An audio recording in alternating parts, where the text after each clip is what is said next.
What's up guys, it's Z here, welcome back to Yu-Gi-Oh! Deck of the Day. Today we have something special for you. With the release of Hidden Arsenal Chapter 1, I thought it would be a great idea to take a look at some of these old school decks that came back with the Hidden Arsenal sets and see exactly how they have developed throughout the years. And for starters, I'm going to profile one of my all-time favorite decks, one deck that for the longest time it wasn't very good, but there was a strategy I figured out some years ago that it actually was working really well, and I'm so glad with the release of the recent ban list I can actually use kind of the same strategy again, but to a lesser extent, of course, because some cards were at 3 back then, but now they're at 1, but at least they're not banned anymore. So we're going to take a look at Fableds. I really love this deck. It's very similar to Dark Worlds, basically, and for that reason, you can basically understand that I'm playing this with a Danger archetype just because it has insane synergy. You just discard all these cards, get free draws, get free specials on the field. It works so well. So I'm going to show you the list that I've come up with, and now, before we begin with the video, if you enjoy it, give it a thumbs up, subscribe to the channel so you don't miss our upcoming content, and now let's get to the deck profile. So starting off with the monsters, we have of course one copy of Fable Grimro. Now Grimro is an interesting card.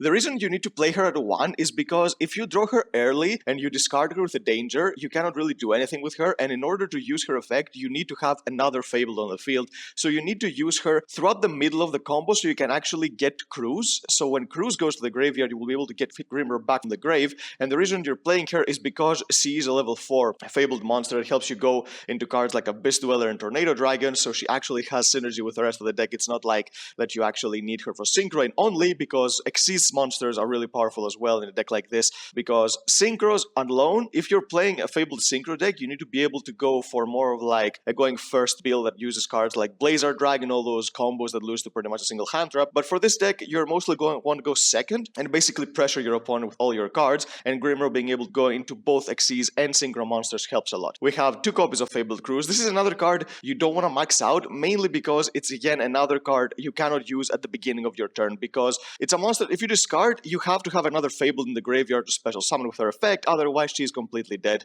So you need to play 2 because you can use her effect twice throughout the duel, but not max her out, because if you discard her early with your Dangers, she's basically a discard that doesn't get you anything. Now for the monsters that actually do something from the beginning of the combo when you discard them, we have 3 copies of Fabled Ganashia. This is a monster special summons itself, it's a level 3. We have 3 copies of Fabled Lori, it special summons itself and it's a level 1. And we have 3 copies of Fabled Cerberus, it's a level 2 monster special summons itself, and it's a tuner, which helps a lot in the deck, because aside from Xyz monsters, being able to use the different levels of the Dangerous monsters to go into various level 9 Synchros, level 6 Synchros, it gives you so many different options that helps you push through boards and even draw even more cards aside from using your own Dangers, so you can refill your hand and do more. Now we have 1 copy of the Fabled Abank. This is a card that came out, I don't want to say recently, but it's one of the newest support this deck has received, and it's a card that basically is Fabled Kushano. If you know what this card does, you basically discard a Fable to add it back to your hand. This card does the same, but it special summons itself on the field, and it's a tuner. So it's much better than Fabled Kushano, but the reason you don't want to use more than 1 is because it is a once per turn effect. The Fableds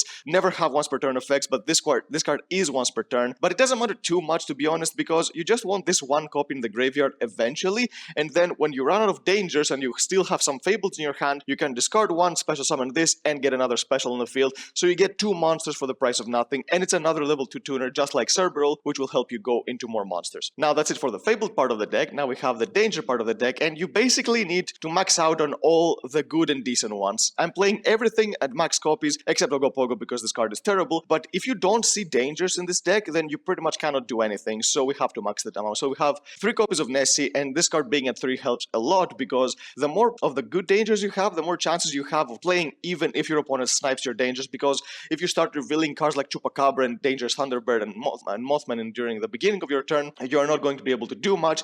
This deck wants to go second for the sole reason of not only because it special summons monsters that you get to more monsters on the field to link climb, but also because you need more cards in your hand desperately. If your opponent starts sniping your Dangers, you will not be able to do anything, so you need this extra card in order to be able to do much, but it's really good at breaking boards, and it doesn't care too much about Scythe Lock, because you do have big monsters like Bigfoot and Thunderbird, so even if your opponent Scythe Lock you, you still have ways to get big monsters on the board to be able to go for big damage. We have 1 copy of Jackalope along with the 1 copy of Tsuchinoko. These cards, I think as long as Cherubini is a thing, these cards will always be at 1. I don't see them getting off the list, just because Nessie was supposedly the most broken one out of the 3, but the thing is that Nessie's level, because of banning Tomahawk, it doesn't do much anymore, but Cherubini is a card that helps you go into a lot of unhealthy stuff, so these 2 cards help with that, so they're going to stay at 1 as long as Cherubini is at at 1, but as Launcher Beam's around, but even at 1, we are gonna play them because they're just so broken. We have 3 copy of Mothman. This card has become very, very risky in this day and age because being able to potentially give your opponent an extra hand trap can hurt you a lot.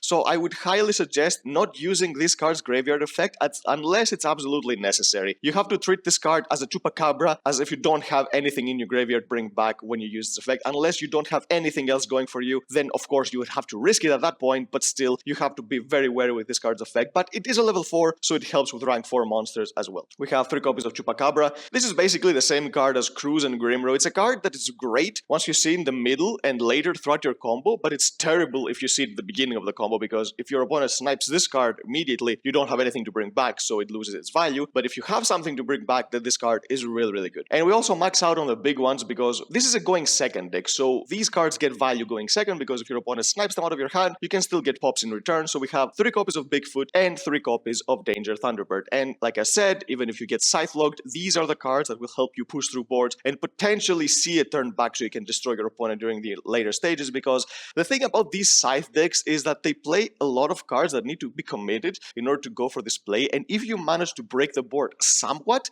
that your opponent is not going to be able to do much in return, or to at least not OTK you, so you can potentially get a turn back and try to play from there. We have 3 copies of Brow, Huntsman of Dark World. Now this card is another card that Danger decks play because it's just free draws. Like I said, you need to as many cards in your hand as possible in order to be able to play, so having this card as a free discard helps a lot. Now for the normal summons of the deck, the first one is the 1 copy of Armageddon Knight. Now the thing about full Danger packages is that you will always get to see a normal summon even if you play like 1 or 2, so playing more normal summons can technically brick you more often, so you need to be able to play the best normal summons possible, and you're going to see them eventually as long as you get to play, of course. And Armageddon Knight is a broken card, mainly because of a card that we got back from the ban list, but I'm going to get to that a little bit later, but still, of course, it's Armageddon Knight. And the more broken monster is the 1 copy of Phantom Sky Blaster. Now, of course, this is a link spam deck, and you need to be able to do a lot of stuff in order to be able to keep up with your opponent, because the thing is, you need to be able to link climb not only through your Danger and your monsters, because, for example, if you go into an Appaloosa early in order to be able to play around hand traps or other negates,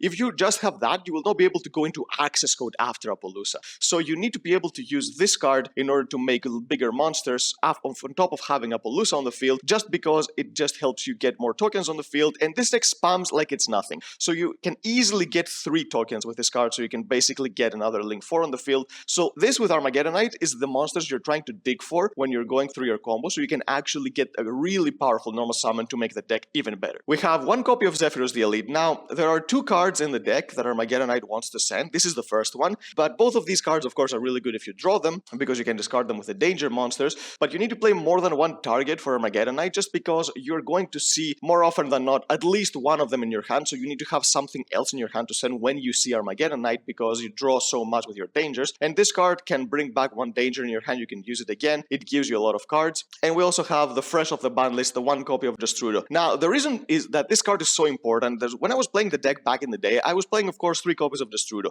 and it's because of the sheer power that it gives you with Yazi, because we also have the 1 copy of Mermer, and this card is absurd. This card just gives you basically an access code just on its own. It's a really good card. You can even use it for Synchro summoning in this deck, because the deck does have that going for it as well. So this combo, I thought it was too vital for the deck, and for the longest time, as long as Destrudo was banned, I was not really experimenting with the deck at all, because I knew that without this I was losing so much power. But now that we have 1 copy of Destrudo back, we can at least do something. Even though it's at 1, we have the 1 copy of Armageddon Knight to send it, and the deck draws a lot of cards, so you have a lot of chances of seeing it even though it's at 1. So I really like the concept of the deck, even though this card is at 1, and of course another one I'm going to show you later that used to be at 3 but now it's at 1, but still this combo is really powerful, and I highly recommend playing it if you're playing a deck like this. And the last monster in the deck is 1 copy of Chaos Dragon Levianir. The Fabled monsters are light monsters, and the Danger monsters are dark monsters, so the synergy is perfect for a single one-off that, like I said with everything else of the one-offs, you might see eventually very consistently because of the so much draw power you play, and it's a really big powerhouse that you can just basically drop on the field, and your opponent has to use everything to negate it, otherwise they're going to lose their entire board. So it's a really powerful card for any Chaos type of deck, and this deck, even though I would not call it a Chaos deck, it basically fits the category of light and dark monsters. Now, this is 39 monsters, and the reason being is that I don't feel like there is any kind of spell card that would be really good for the deck. The only card I was considering were cards like Foolish Burial and Dragon Shrine, because I mentioned how important Destrudo is, but when I was was testing, I was seeing it often enough to the point that when I was keep going through my combo, Foolish was decent because of Zephyros, but Dragon Shrine was completely dead as long as I saw this one copy of Destruidor sent to the grave with Armageddonite, so I cut them completely, and I decided to play the card I was playing before, even though it's at 1, and this is the 1 copy of Sekka's Light. Now, unfortunately, this card is still at 1. I'm not completely sure why. Why Konami is afraid of this card. I don't feel like there are so many broken decks that can play with playing like only monsters and this spell card, at least not this point anymore. But of course, again, it's a card that is at 1, so you will not see it often enough, but you have more chances of seeing it because of all the dangers, and when you see it, it's absolutely broken. So even though you can play other cards and play more spell cards if you want, if you think that this 1 copy of Sekka's Light isn't consistent, which is completely fine because I know that I was tempted to play other cards just because this card's at 1, I felt like playing this 1 copy and 39 other monsters was better for me than playing other spell cards that were situational in some other scenarios. This card just basically is never dead. When you draw it, it's going to be good because you need as many cards in your hand as possible, and this card also helps you fix your hand by shuffling back 1 and drawing another card. It's absolutely amazing. I love this card, and even though it's at 1, I'm still gonna play it in this particular deck. Now, for the extra deck, we have 1 copy of Fabled Raging. Now, this card is crucial for the deck because sometimes when you know that you can make this card, if you don't need to Synchro Summon earlier, you need to keep the materials for this card, which is usually Ganache and Cerberus, for as long as possible in the field in case your opponent starts sniping your dangers 1 by 1. So when your hand gets empty, you can basically summon this and draw 2 more cards to keep going. So this is why I love playing this card in the deck. It doesn't come up as often as you would think, but for this one scenario that you get super unlucky, it's good to have just to be able to have as backup so you can still win those games as well. We have 1 copy of Stardust Charge Warrior. This is another card that keeps you drawing cards, and the cool thing is that you can use this with an art level 2 to go into Crystal Wing, which basically gives you more interruption, because even though you want to go second, if your opponent makes you go first, you need to be able to make at least something in order to be able to at least survive. And usually Appaloosa and Crystal Wing is the go-to cards you will going to be summoning when you're going first. We have 1 copy of Yazi. I talked about this. This card is brutal when you combine it with Destrudo. It's so easy to summon. Mare just locks games on its own. You also destroy a card on the field. It's untargetable. So broken card. We have the 1 copy of Crystal Wing. This is a monster you can replace with pretty much anything you want. If you want to add more pressure going second for a level 8, you can play the Draco Berserker, which can attack twice. You can play even Chaos Ruler if you want to dig further. But the thing is, you cannot really make Chaos Ruler without making a Charge Warrior first. And the thing is that by the time you have a Synchro on the field and another monster, it just feels so free to summon Crystal Wing because it's a card that not only will help you push for game, but in case you don't OTK your opponent, you're going to have something on the field that might protect you from your opponent's pushback. So this card just makes a lot of sense to the deck. And we also have 1 copy of Ravenous Crocodile Dragon. This here is because of Nessie. It's very easy to summon with Nessie and a Cerberus, and basically gives you more draw, which is the theme of the deck as you've realized by now. And it also is another card that helps you push through your opponent's board on top of discarding cards you can get to the field with your Fableds, because unlike Dark Worlds, Fableds have something good going for them, because even if you discard them as cost for anything, for a Nightmares, for anything, if you side cards like Twisters, if you discard them for cost, they're going to bring back themselves to the field, unlike Dark Worlds where they have to be discarded by card effects. So this is why cards like the Nightmares can really help you a lot, and this is another card that helps you discard cards from your hand to get them on the field on top of destroying cards your opponent controls. For the Xyz monster, we have 1 copy of Abyss Dweller. This card has lost some value. I feel like it's not as powerful as it used to be. There are still some matchups that completely butchers, but not as many as they used to, because for example, when we're like in formats with Salamangreat, Orcust, Thunder and all that stuff, this card was a game ender on its own, pretty much against like 80% of the meta, but now it's not as broken. I mean, against decks like Ranked is really good, but there will be decks that this card will do absolutely nothing against. But the rank 4 that I feel like gets a lot more value in this particular format is the 1 copy of Tornado Dragon. This card is ridiculous, mainly because everyone plays the adventure package. You have to play the adventure package in pretty much anything that doesn't normal summon Alistair if you can afford it. So this card being able to destroy the Fateful Adventure gives you a lot, because your opponent is going to think twice before they activate Rite of Aramesir, because they know that if you have this on the field, you're going to destroy the adventure and they're going to lose everything. So they're going to try to answer it before they activate Rite of Aramesir, so it messes up their play a little bit. So this is why I feel like this card gets a lot more value than Abyss Dweller in this particular form. We have 1 copy of 38. This is another monster you can summon mainly when you're going first, so you can get more protection because of your high level dangers. Going second, you would rather keep the 2 level 8s on the field to start attacking it. If you don't manage to OTK, that's when you're going to summon this card during main phase 2. But if you manage to OTK, then you have more chances of doing so without summoning this card. And for the Link monsters, we have 1 copy of Link Spider. This is here for the tokens with Phantom Sky Blaster. We have 1 copy of Link Kuribo. This is here because of Fabled Larry, and you need to be able to make this Link 1 because on top of discarding discarding cards with your nightmares, you need to be able to keep drawing more and more cards to refresh your hands, because the cards in your deck are free discards. Either you're discarding dangers or fablets, so both of them are basically free discards. So when you replace them with a new card, it's basically you +1, and since you destroy one of your opponent's cards, basically you +2 with this effect. We have one copy of Needle Fiber. This card is really good because it gets you access to the one copy of Abank from your deck. This is a card that, once you get access to the one copy, it will get you a lot of value, especially in hands where you don't have too many dangers in your hand, so you can basically discard the extra Fableds, because the hands that you will break on are the hands that you have too many Fableds in your hand. But this card helps you play around that in a sense, because you get Abank on the field, you can go into a Unicorn, and then Abank from the graveyard, you will discard another, special summon it, you can go into Access Code, and you still have another monster on the field to potentially make a Synchro with, so it does give you a lot of value. I don't play anything to tag out. I don't think I will ever reach that point in a duel, but you can play other cards if you want. You can play like Desert Locust or Wonder Magician or anything you want. I just don't find them necessary. For the Nightmares, I play one copy of Phoenix and one copy of Unicorn. I could not find space for Cerberus in the deck, even though I find myself needing it sometimes. I feel like it's the one I don't need the most, just because you do have a lot of ways of dealing with a lot of monsters, and usually back row is the problem, because monsters these days are cards that are going to get themselves off the field, or what they get an effect that after it resolves it doesn't do anything on the field. For example, Scythe, if it's someone on the field,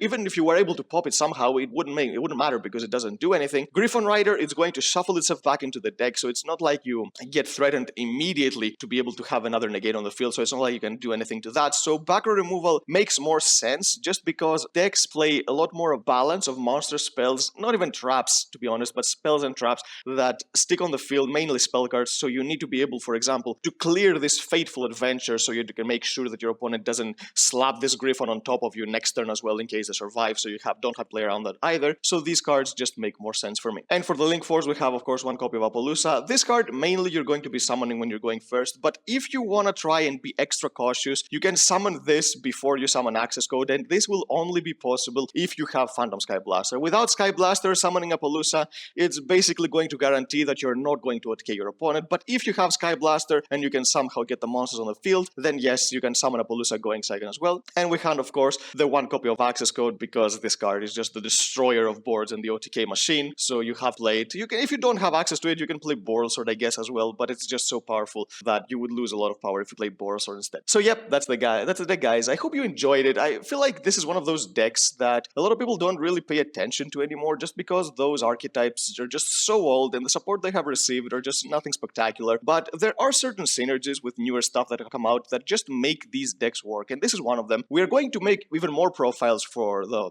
chapter of the Hidden Arsenal, so stay tuned, mainly for Dragoonity. This is a deck I've been wanting to do for quite some time, and now I have a reason to do so, just because it has become popular due to the resurgence of this set. So stay tuned for that. I hope you enjoyed this video. If you did, give it a thumbs up, subscribe to the channel so you don't miss our upcoming content, and we'll see you next time.